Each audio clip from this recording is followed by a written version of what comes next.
Alright. He rocks in the treetops all day long, hopping and bopping and singing his song. All the little birdies on Jaybird Street love to hear the robin go tweet, tweet, tweet. You get it? Tweet, tweet, Twitter. Social media is just one of the ways that helicopter parents are hovering high above their kids. Some parents, in fact, won't even let their kids listen to Michael Jackson songs, like this one. Today, let's venture on a musical journey for the ages. By first, writing the lyrics to our hit song, by learning why helicopter parenting is so prevalent in today's society. Then, next, let's hop into the studio and record our album, learning the negative effects of helicopter parenting along the way. Until finally, let's perform live in concert, selling out Madison Square Garden, learning how to craft the children of today into the powerful, positive leaders of tomorrow. So, what are helicopter parents? As defined by parenting.org, they are overly intrusive parents who take on far too much responsibility for their child's choices, behaviors, successes, and feats. They work to line things up in such a way that their child will have a perfect life, free from heartache and rejection. However, when defeat inevitably presents itself, the parent blames the child as self-initiated, however feeble it may be. In this way, the child is taught not to experiment with self-directed decisions and fosters what can be a crippling over-reliance on their parents. The idea of helicopter parenting began in the 60s, groovy. The idea first appeared in the 1969 novel, Between Parent and Teenager, by Dr. Imgano, which mentions a teen who complains, "My mother hovers over me like a helicopter." It gained wide currency in the early 2000s as the millennial generation began reaching college age.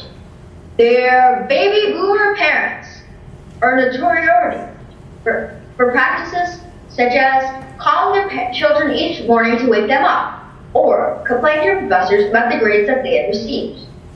Summer camp officials also found similar behavior from parents. University of Georgia professor Richard Mullendorf blames the rise of the cell phone for the explosion in helicopter parenting, having called it the world's longest umbilical cord.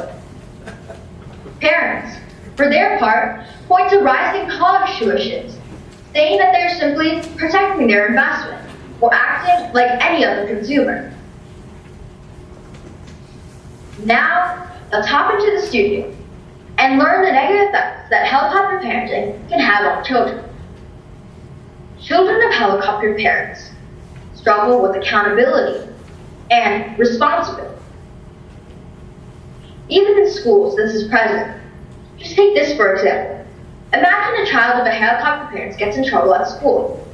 The parent would come into school and convince the teacher that a punishment would be unfair, and as a result, the child can get away with it. Numerous psychologists have shown that this type of behavior leads to futures that are dark, as children start to believe that they can behave any way they like. Think of cases such as Aaron Hernandez, Ray Rice, or Adrian Peterson. In a groundbreaking study at the University of Mary Washington, students who were children of helicopter parents reported on how satisfied they were with their lives. Their results were startling. Children of helicopter parents had much higher levels of depression, anxiety, and numerous other negative psychological disorders. These children were much more likely to recreationally abuse pain medications.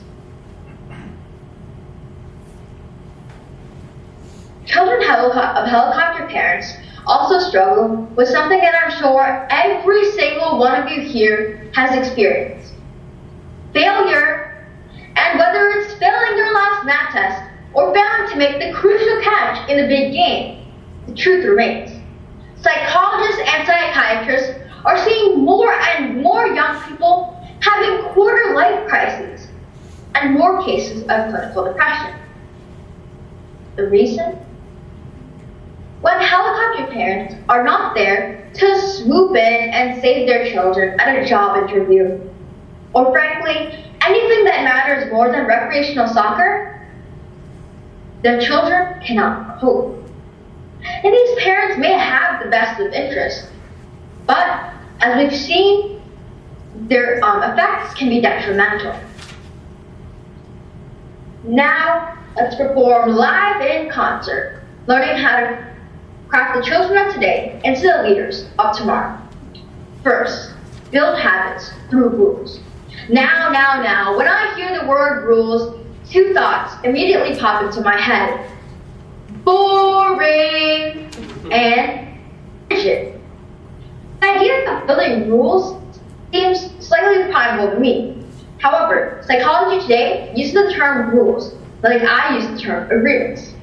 These successful households have agreements in place which are like flexible frameworks for their children, in which children have to complete activities in a certain period of time in order to be considered successful. Studies have shown that this increases school performance drastically. Additionally, second, give children choices. We've all been there. Imagine it's a rainy day and your child, for some odd reason, refuses to wear their raincoat. Now a traditional parent would do something like, wear your raincoat or I'll take your Game Boy away for the whole week. But a successful parent would take a slightly different route. They would give their child the choice. Now, although it seems counterintuitive, by giving the child the choice, they'll learn to make positive decisions in the future by first-hand experiencing the negative effects. Today we went on a journey through the dangers of helicopter parenting and ways to combat it. Now I don't want to hover over you too long today. Thank you.